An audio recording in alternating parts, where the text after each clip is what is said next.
جب کوئی بات اللہ کے رسول صلی اللہ علیہ وسلم اپنے اصحاب سے پوچھتے تھے، اگر وہ بات غیبی ہوتی تھی تو وہ کہتے تھے کہ اللہ اور اس کے رسول جانتا ہے۔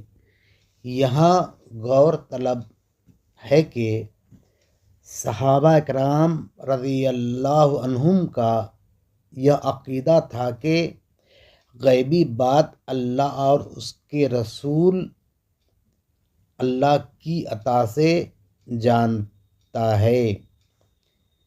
یہی عقیدہ اہل سنت و جماعت کا ہے، جو صحابہ کرام کا تھا۔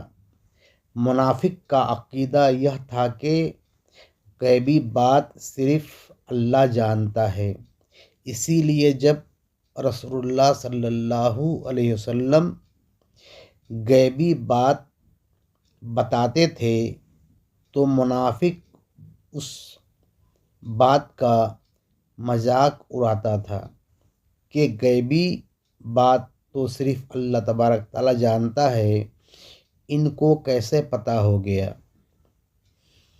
وہ رسول اللہ صلی اللہ علیہ وسلم کے علم الغیب عطائی کا منکر تھا، اور یہی عقیدہ ابھی وہابی اور دیوبندی کا ہے۔